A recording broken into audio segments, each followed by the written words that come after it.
Donald Trump just crushed any hopes of getting a trade deal done with Canada. But don't worry, Canada is sending in their best and brightest to take him on and get the best deal for Canadians. And perhaps that involves working with Mexico to take on America and win this trade war. Meanwhile, Canada can't even protect their own products on their own shelves from being taken over while denying an American at the border from playing any shows in Canada because he's a Christian.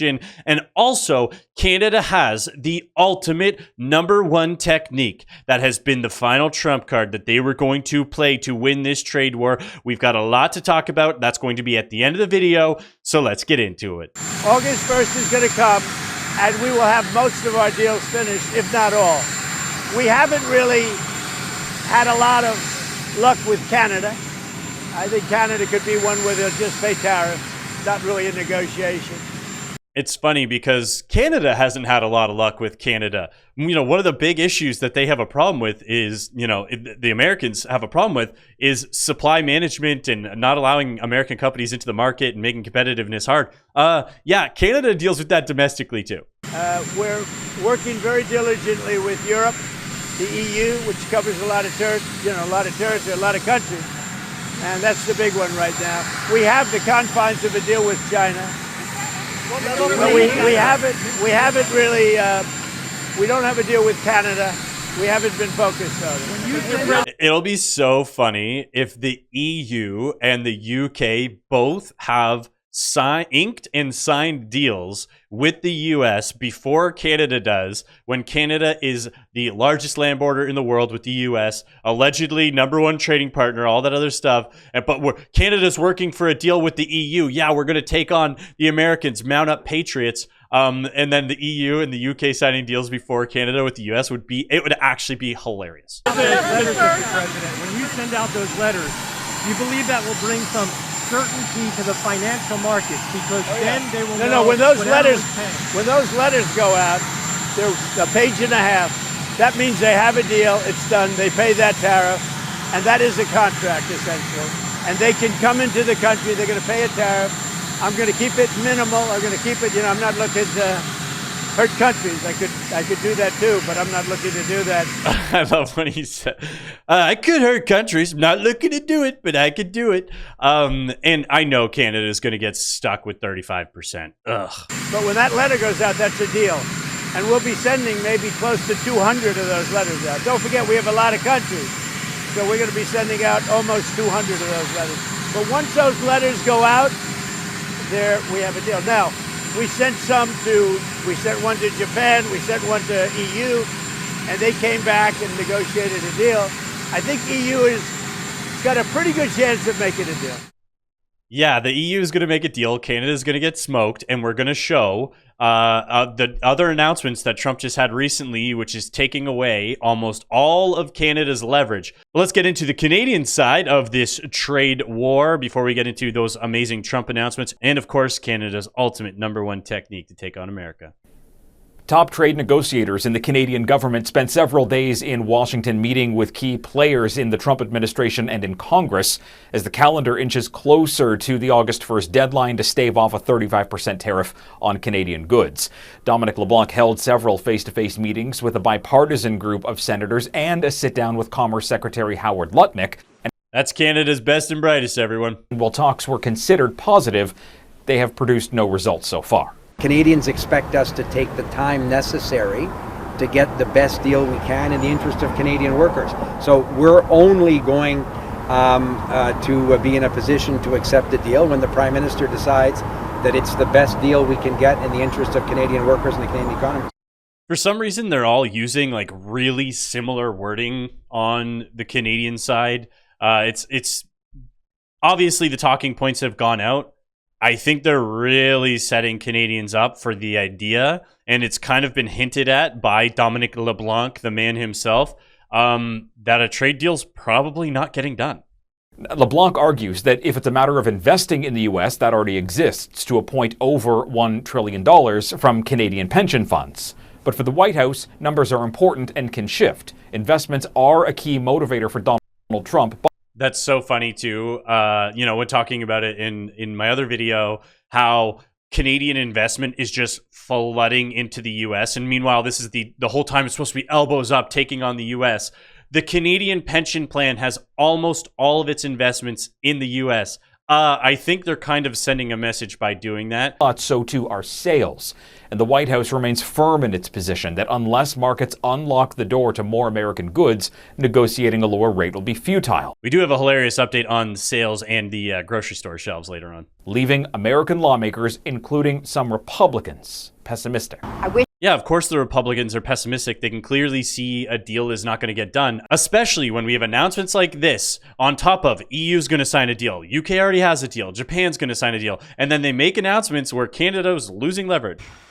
Welcome back. Interior Secretary Doug Burgum met this week with House GOP members, urging Republicans to execute the plans in the big, beautiful bill and expand drilling capacity, onshore gas development, increase coal production through reduced costs. Joining me now, the man himself, U.S. Interior Secretary Doug Burgum. Mr. Secretary, good to see you. Thank you so much for being here. And of course, this won't be executed until 2026. How would you assess the capacity today?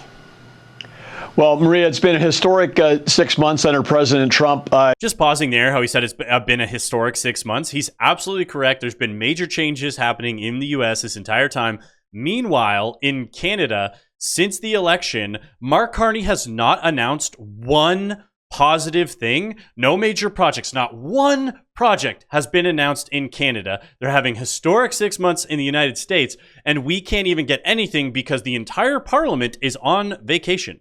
He ran on the promise that he was going to lower taxes, lower regulation, lower energy prices, unleash American energy, and really create American energy dominance. And he's delivered on all fronts across that. We're seeing this summer some of the lowest gas prices we've seen in decades. And in terms of and allegedly just going lower. Lease sales, almost 1,000 more leases done in this first same 6 months than in compared to previous presidents. The amount of work from Alaska to the Gulf of America, President Trump is unleashing American energy and creating jobs for American energy workers. And all of this, of course, supports what's happening. President Trump also unleashing nuclear. 4 EOs that he signed about 6 weeks ago, billions of dollars of capital flowing back into innovation into the nuclear business. Which both of those announcements are huge for a couple of reasons. One, obviously, Canada's big leverage for the U.S., obviously there's potash and other things, is going to be the energy sector. And if the U.S. actually starts to become self-reliant in energy, that remains to be seen. We'll see if it actually happens. But a country is as powerful as the power they could generate. So if they start getting more nuclear options and all of these things, like these are big. Will they go through? Who knows? Is it huge potential? Yes. And then with just 2 days ago at the winning the AI race, important critical race that we have against China. We can't do that without electricity. President Trump, 3 more executive orders this week unleashing the American artificial intelligence industry.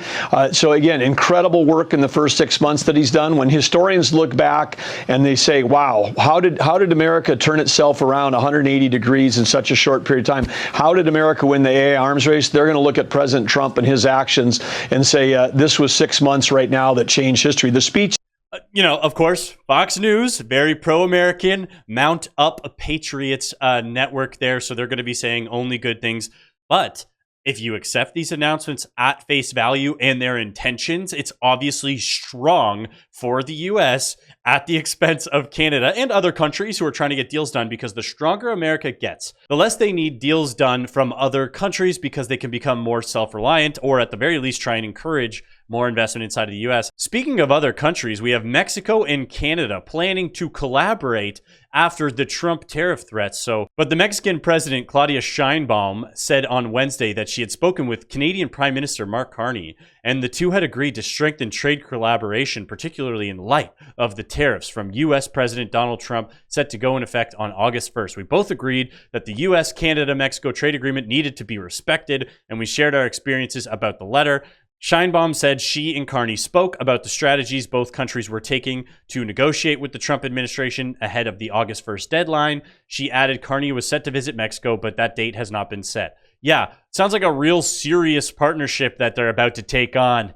can't even get a meeting set on the books. Like, does Carney get nothing done? He's been meeting with the indigenous people of Canada for 6 weeks, trying to get a solar farm built that's going to generate enough energy for 6 houses. It's going to cost $30 billion taxpayer dollars. But don't worry, we got the indigenous involved. They approved the project. And now, because the focus of the Canadian leadership is so distracted, no deals are getting done. The only thing that companies can do to keep things moving is lie to the consumer. Let's check this out. Have you liked the video yet? We're trying to get these videos out in front of more people. We're trying to grow the channel. If you like what we talk about here, please subscribe. We'd love to have you on board. Let's get back to it.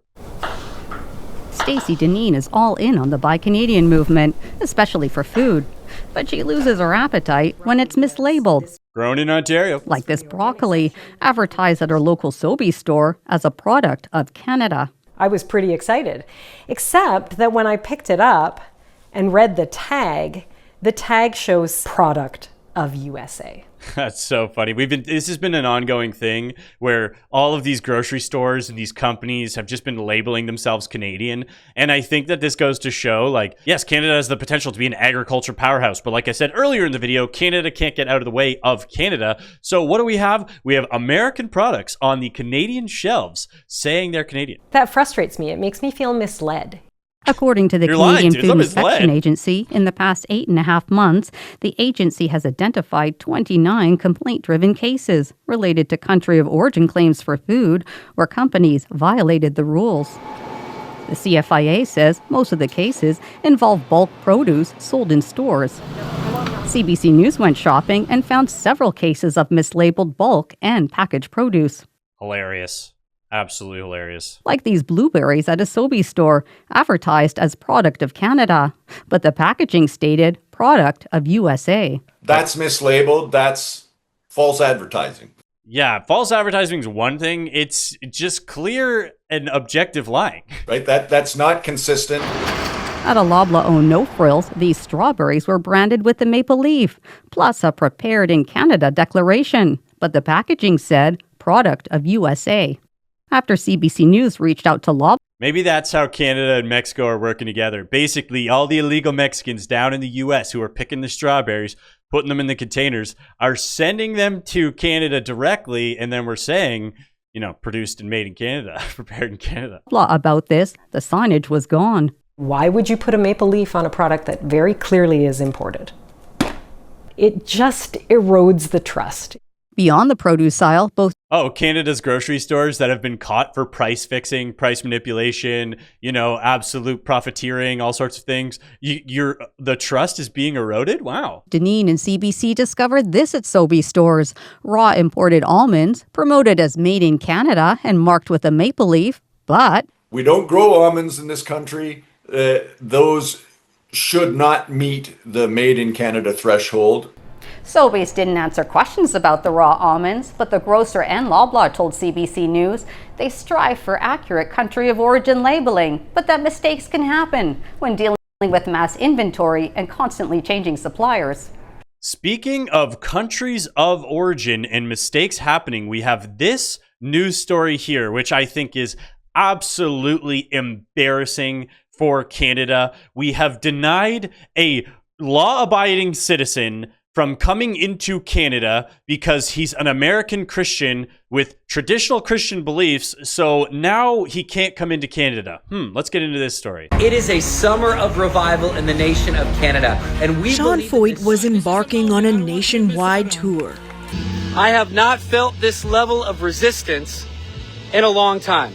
His permits to perform in public spaces in multiple Canadian cities have been revoked or denied, but he's finding private spaces to continue. Fling wide the gates of Canada. Foyt calls himself a musician, a missionary, and an activist. He sounds dangerous to me. Speaks out against the 2S LGBTQ+ community. I call them the Rainbow Mafia, the LGBTQ activists. And abortion. Strips Planned Parenthood of all of their money. This death cult. I'd like to congratulate. How dare he speak against abortion in the HDTV plus community? Because if he speaks out about those, that means he's dangerous. You know, Canada has been caught letting in foreign criminals. Actually, we've erased their foreign criminal history so that they could jump the line in immigration. But this Christian anti-abortion guy, I don't know.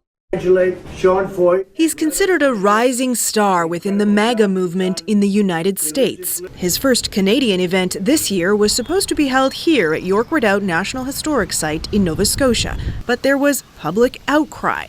What I want to know is how this got approved in the first place. Guys, Larry Stewart wants to know how a country artist who wants to play music in Canada was approved in the first place. How dare you? Oh, let me clutch my pearls. Then Parks Canada revoked his permit, citing safety concerns. Various municipal governments have followed suit. I think that just shows a lot of respect for the queer Look at her hat. That's very funny to me. community on their end. In a statement, Foyt says, if I had shown up with purple hair and a dress claiming to be a woman, the government wouldn't have said a thing.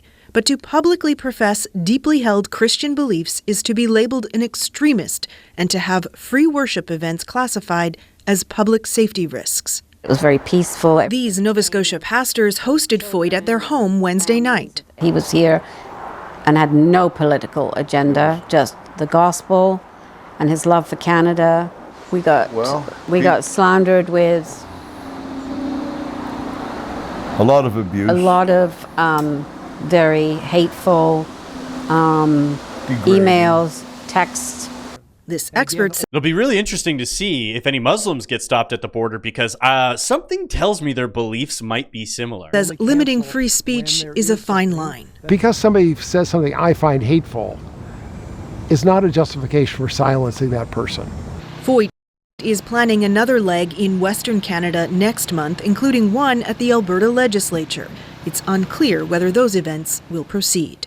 Insane to me that it's unclear if this guy can get permits because he is against those extremely basic. First of all, it's an opinion. He's allowed to have the opinion that he wants. He's allowed to talk about his opinions. It's insane that Canada has fallen so far. It's supposed to be in Canada's constitution that there's free speech in Canada, but there's not, because that's the thing that I always like make sure I tell people about, because we have free speech in Canada. Actually, if you read the Constitution, it says free speech unless we get offended. Obviously, the words are not put like that, but that's what it is translated to in simple terms. But as Canada is denying American Christians at the border, it is time for us to drop the #1 technique that Canada is going to use to take on America in this trade wars, and this is how we're going to smash them economically. I have a tremendous amount of asylum seekers that are up in Etobicoke and in the hotels. They're healthy, they're willing to work, they're hardworking people, but they're have you checked their beliefs, Doug? Waiting over 2 years, and they're just sucking off the system nonstop. Not their sucking off the system. Their fault. The fault falls under immigration, that it takes over 2 years to get a work permit. So as we're paying education, paying healthcare, paying their rent and hotels, which is exorbitant, they want to get out there and they want to be like every other Canadian. They want to find a job. They want to be able to first start off renting a condo or part of a house and then buying a house. But we're tired of waiting around. I can't wait around. It's costing our province an absolute fortune. Just last year, we were close to 100,000 asylum seekers, and I'm still waiting to get paid back from the federal government. Don't worry, Doug, the liberal slug who stinks like a pug, has the audacity to tell us that we need to bring in these asylum seekers who are just these poor asylum seekers who are just struggling to, what are they struggling to do? Oh yeah, get into Canada to work as economic migrants that will be subverting the labor market. It'll be hurting Canadians. And one of his things, well, we're paying for their healthcare. You're going to pay for their healthcare even when they stay. Yeah, they're maybe going to pay a little bit of taxes while they're working at Tim Hortons. We have a major employment problem in Ontario. Unemployment continues to grow, especially in the youth market. That's one issue. But there's jobs available in Ontario. Oh, are there?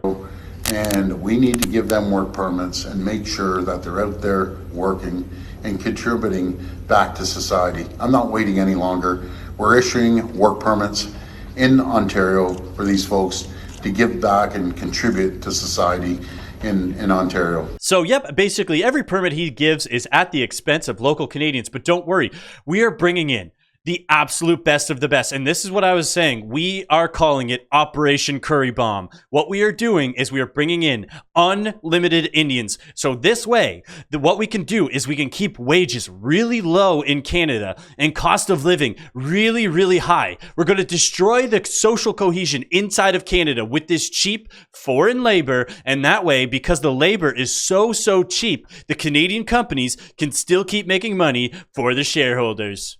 Today I want to share some important updates from the recent meeting between all the province premiers and the Prime Minister Mark Carney. One of the major topics discussed was work permit extension policy and urgent need to extend the PNP allocation. Provinces like Ontario, Saskatchewan and Manitoba, we raised our voice loud and clear. We told the federal government if they won't take any action, we are ready to use the Section 95 of the Constitution to move forward and begin issuing the work permit. Don't worry, guys. Foreign interest groups are going to try and strong-arm the federal government by using our own constitution against us. Good thing is, I was briefly looking into it, so maybe there's some more intricacies that I'm going to miss out on.